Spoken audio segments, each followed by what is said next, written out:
Today we are going to start another topic which is SN1 reactions.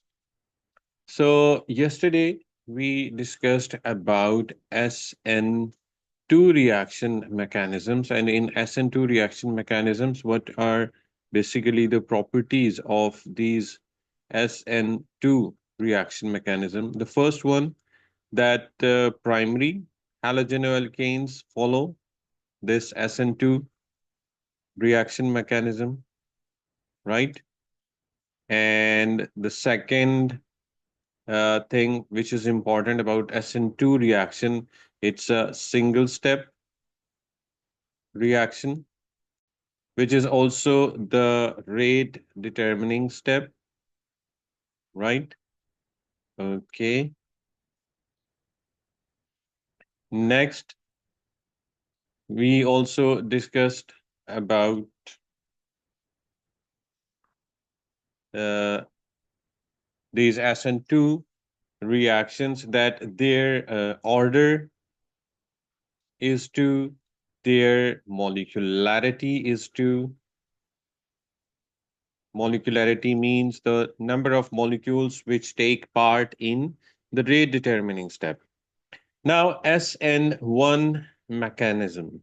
The difference between SN2 and SN1 mechanism is, so first of all, this is actually followed by tertiary halogenoalkanes. What are tertiary halogenoalkanes? So first of all, we know that the carbon with which halogen atom is bonded, that is further attached with three alkyl groups, right? And carrying a partial positive charge and partial negative charge. Now, as we know that tertiary halogenoalkanes, if they undergo ionization, ionization means the breakdown of this bond and heterolytic fission takes place, and we get a carbocation, which is tertiary carbocation.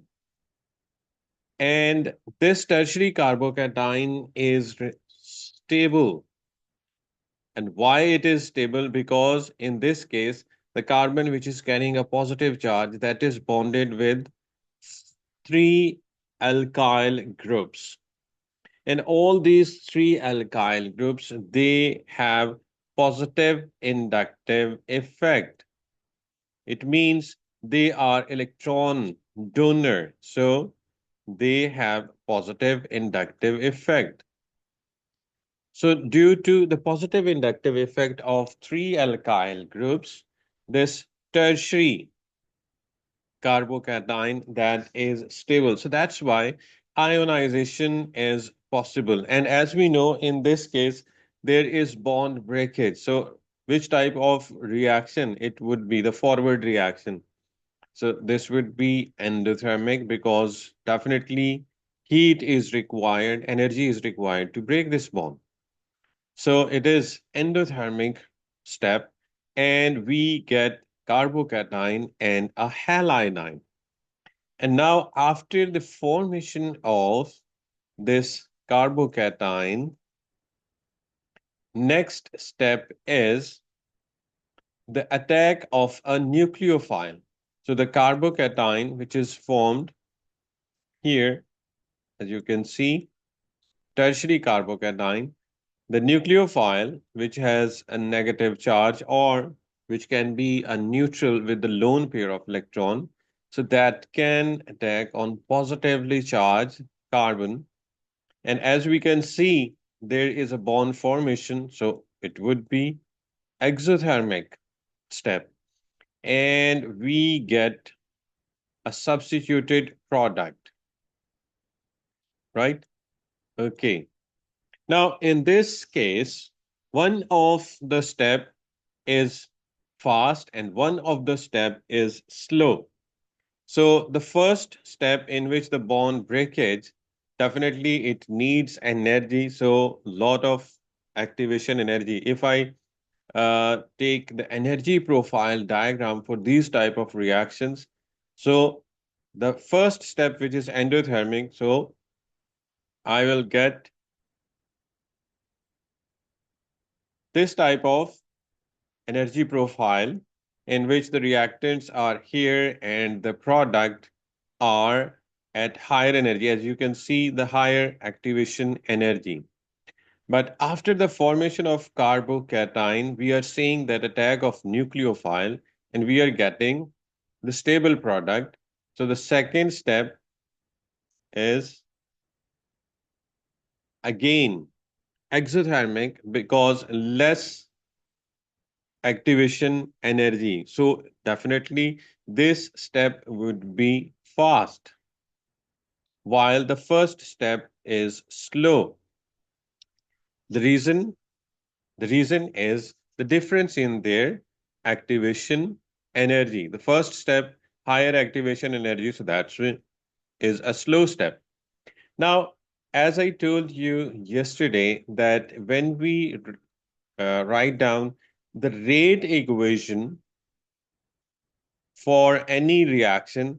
So this rate equation that is written, that is actually dependent on the slow step.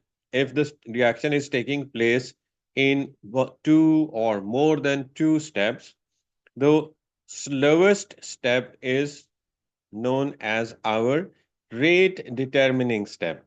So in this case, you can see the first step is the slow step, and this is our rate determining step, right? Okay.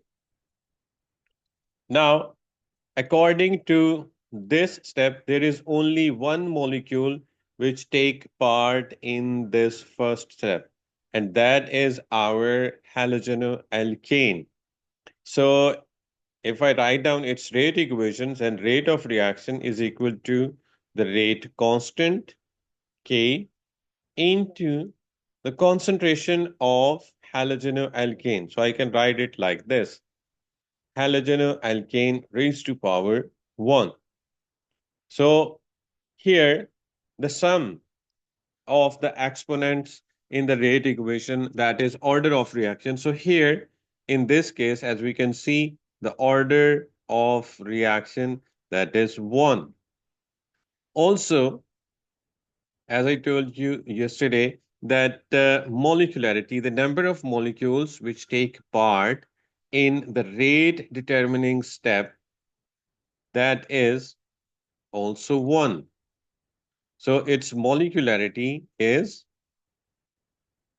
1 as well.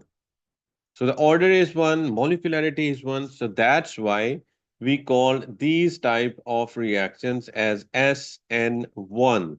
So SN1 actually stands for nucleophilic substitution unimolecular reaction, right? So the main feature of this SN1 reaction is that first step is the ionization of halogenoalkane, which gives us carbocation and a halide, which is a leaving group. Why this ionization is possible in tertiary halogenoalkanes and why not possible in case of primary halogenoalkanes? The reason is the stability of their carbocations. Let's say if I have a simple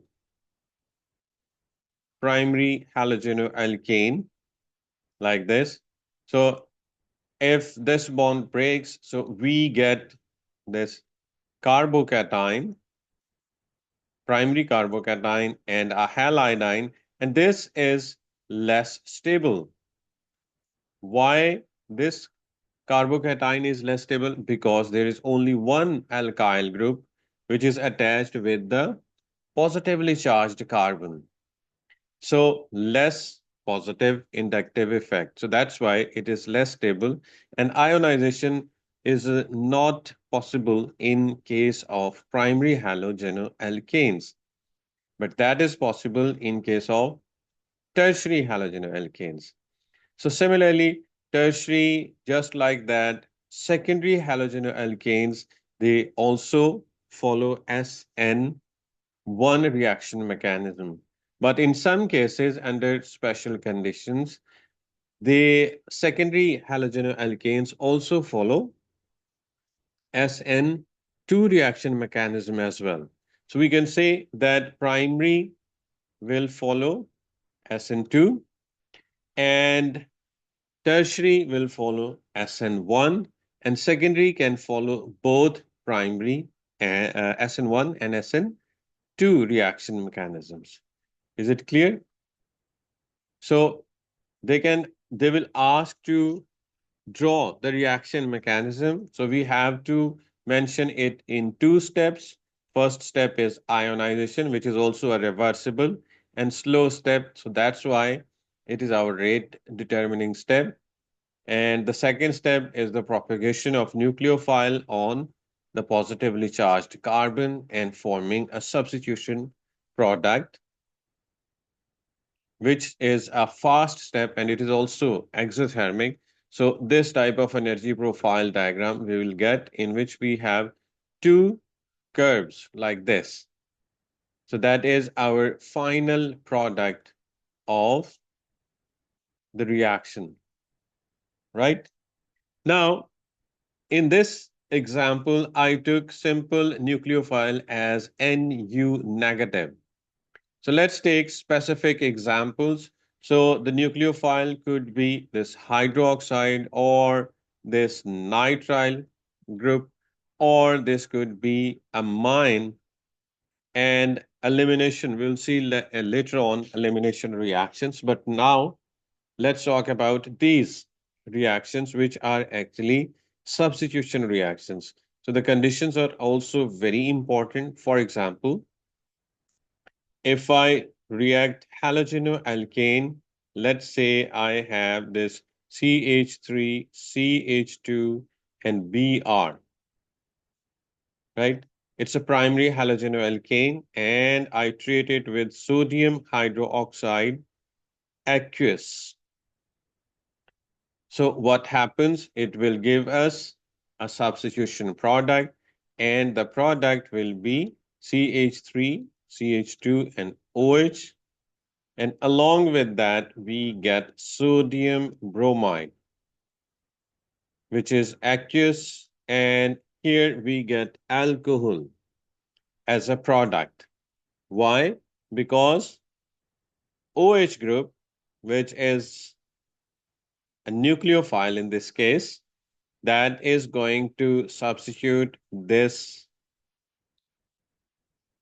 halo group. So we get alcohol and the sodium bromide as a product. Similarly, another type of reactions in which same nucleophilic substitution reaction, that is the treatment of halogenoalkane. Let's say if I have same halogenoalkane CH3, CH2, Br, which is bromoethane, and I treat it with Cn negative cyanide group. So this is also a nucleophile. So it will attack on partial positive carbon and the bromide ion that will bromide will leave this substrate molecule and we get CH3, CH2 and C triple bond N, which is a nitrile group, right? And along with that, we get Br negative, which is a leaving group. Now, what is the benefit of this reaction? As you can see, remember the importance or that is also the application of this particular reaction. What we are observing in the reactant, there are only two carbon atoms. But in the product, we are having 3 carbon atoms. So the importance of this reaction is when we want to increase the number of carbon atoms in the chain of an organic molecule, we can use this reaction, reacting halogenoalkane with cyanide group. So how can we get cyanide group? We can react it with potassium cyanide. So what we will get? We will get potassium bromide as a product and a nitrile. So it's propane nitrile. Is it clear? In the application of this reaction to increase the number of carbon atom in our alkane, in our chain of an organic compound, right? So that is another second reaction of nucleophilic substitution. I am using the primary halogenoalkanes. We can also write down the reaction with tertiary or the secondary halogenoalkanes. We'll get the same substitution products. But the difference will be the SN1 or SN2 reaction mechanism. Now, another substitution reaction, we can also perform this substitution reaction by using water. For example, if I have this bromoethane and partial negative and partial positive, and water as a nucleophile, so this oxygen, which is carrying a lone pair that will attack on this carbon, and the bromine will leave the molecule as a bromide ion. So what we will get? Will get this product CH2, and oxygen is making a dative bond with this carbon, but it also has 2 hydrogen atoms with it, right? So we can see now oxygen is making at a time 3 bonds, which is not the property of an oxygen. So due to its dative bond, we can mention the positive charge on the oxygen atom, right? So as we can see, oxygen in this case, that is not stable. So it will lose one of the hydrogen as a hydrogen ion, right? So this pair goes to oxygen and we get the stable product, which is CH3, CH2, and OH plus hydrogen ion. So this hydrogen ion can also be sometimes mentioned as hydroxonium ion, because hydrogen ion do not exist freely in the water. So there are water molecules which accept this hydrogen ion and they make H3O positive. Is it clear? So I can also represent this hydrogen ion taken up by the another water molecule, right? And making H3O positive, hydroxonium ion. Actually, hydroxonium ion means hydrogen ion.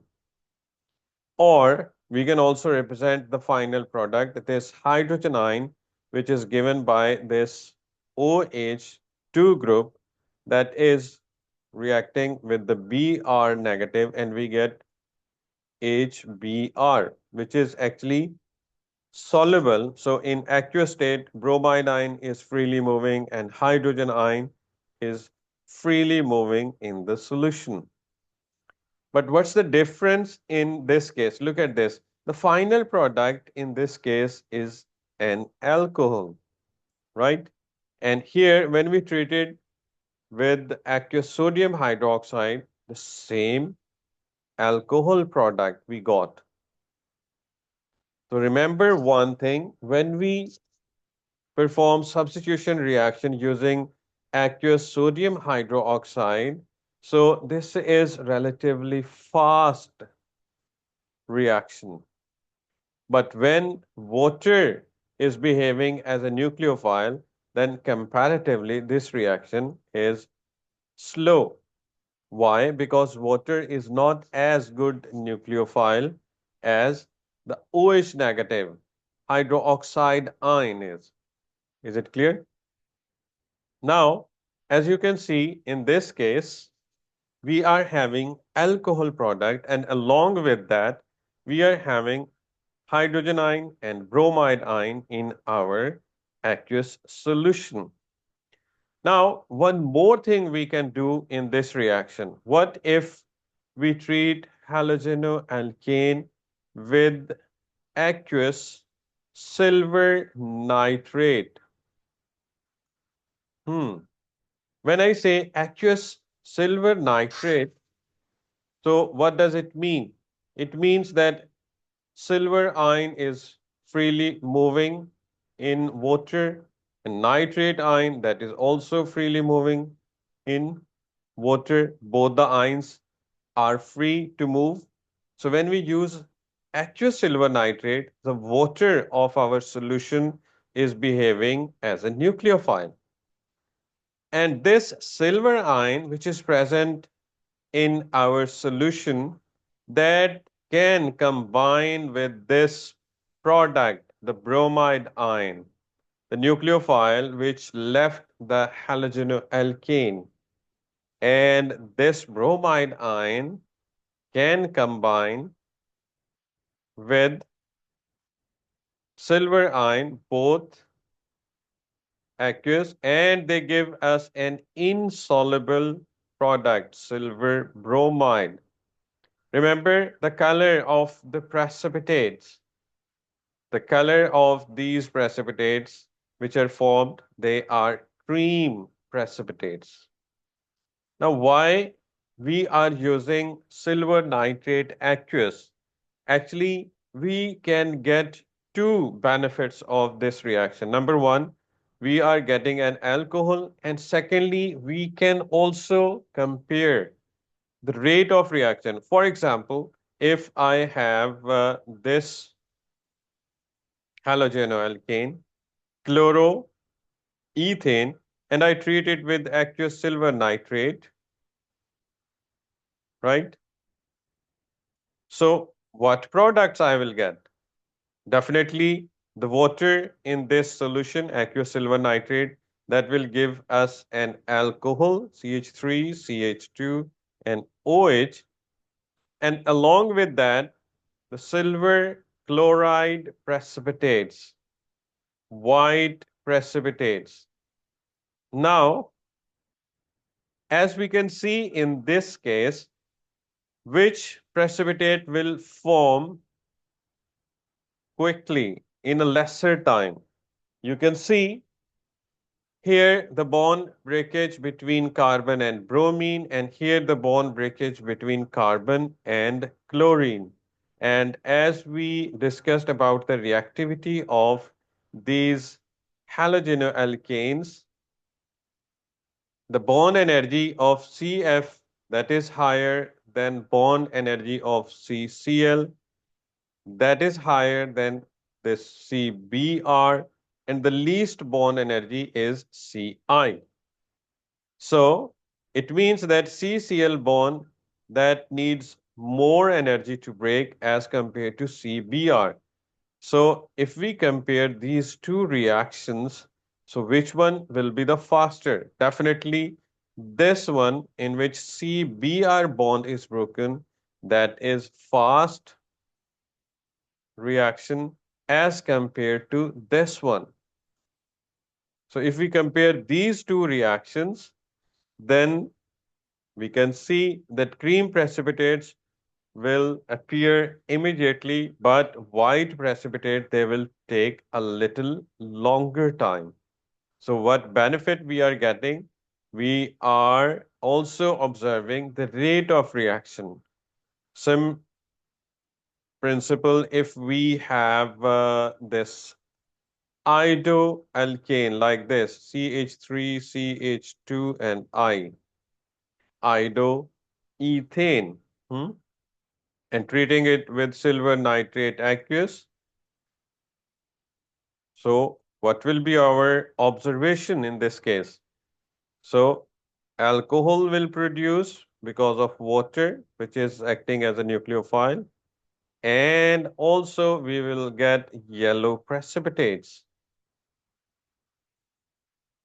Immediate formation of yellow precipitates as we treat them together, right?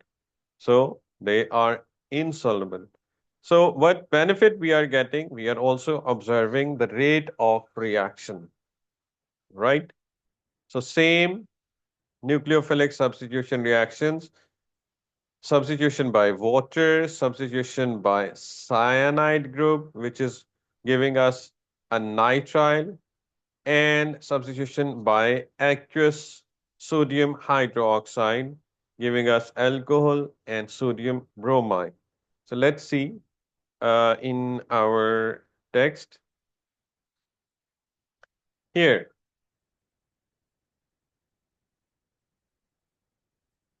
Substitution with hydroxide, which is hydrolysis breakdown. The conditions are important. You can see aqueous sodium hydroxide and heat under reflux. What is the meaning of this under reflux? Actually, we heat the reactants in a flask and there is a condenser which is vertically present on the flask. And what is the role of this condenser? Actually, this condenser avoid the loss of a volatile substance. Volatile means which have lower boiling point. So when the vapors of volatile substance rises up, it condenses them and sends them back into the flask for the reaction.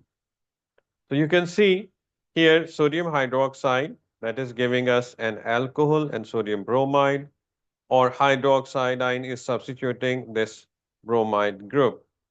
And remember one thing, as it is primary halogenoalkane, the arrows to show the mechanism of this reaction, that is important. The direction of the arrows from nucleophile towards carbon, and this pair goes to the bromine.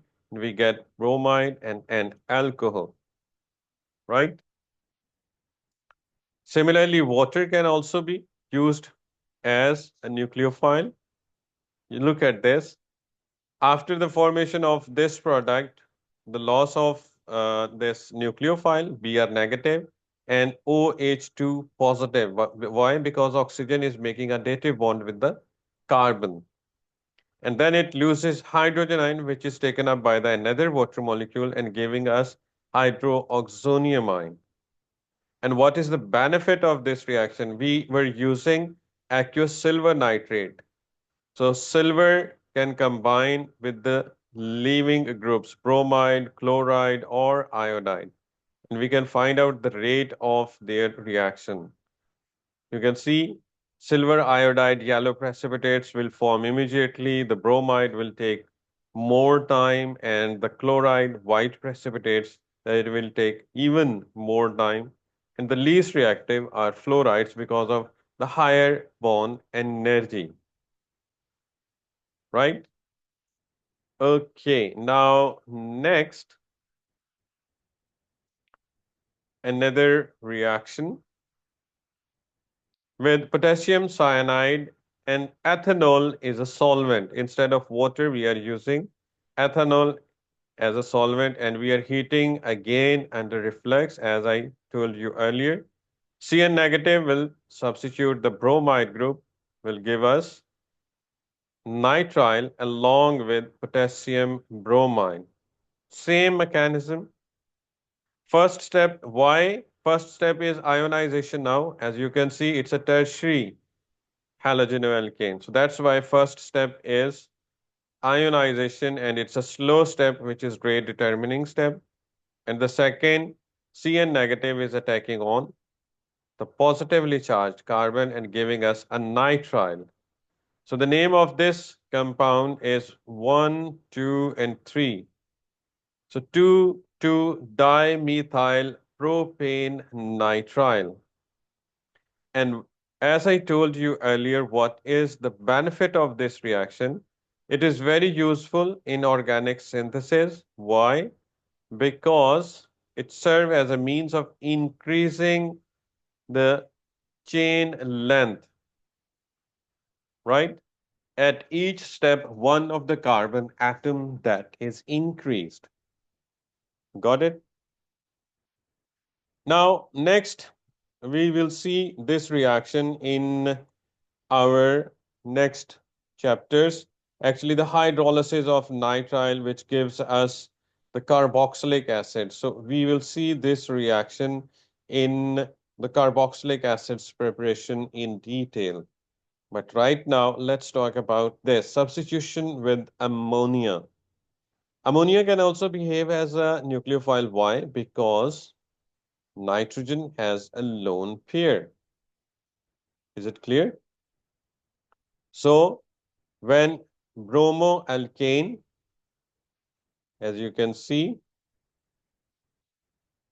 is reacting with ammonia, so this nitrogen that will attack on partial positive carbon, this pair goes to Br, and we get CH3, CH2, NH3. Now, in this case, you can see nitrogen is making four bonds, and one of the bond is a dative bond in which nitrogen is electron pair donor, while carbon is electron pair acceptor. So in that case, we mention the positive charge on nitrogen. So as you can see, the product here is this alkane and amine along with bromide group. So these are oppositely charged ions, so they can attract each other, or this can even become stable, just like as we saw in case of the substitution in which water was behaving as a nucleophile. So it can lose one of the hydrogen, and the final product is CH3, CH2, NH2, right? Ethylamine, and along with that we have hydrogenine, this one, and Br negative. Is it clear? So you can see our final product is ethylamine, or we can say alkane amine, alkyl amine, right? And hydrogenine along with the bromidine, right? So substitution reaction, ammonia can also behave as nucleophile. Now look at this. You can see the mechanism of this reaction. Same mechanism, arrows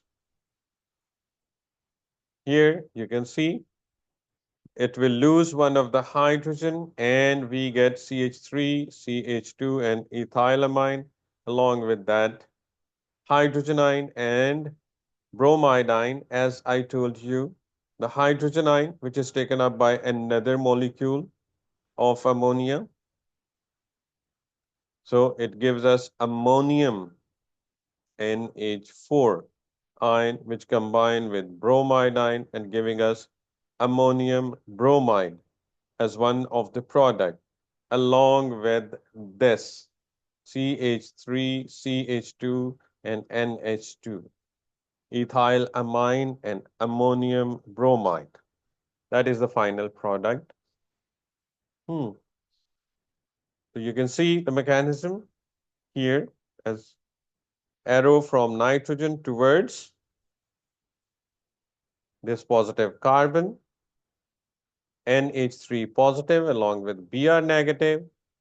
Another ammonia molecule takes this hydrogen ion, giving us ammonium ion and ethyl amine. And this ammonium ion can combine with the bromide, giving us ammonium bromide. So these are actually the substitution reactions. They can follow SN1 or SN2 mechanism depending on which reactant we use, either primary halogenoalkane or the tertiary halogenoalkane. Now, any question about this SN1 or SN2 reaction mechanisms? No? No, sir.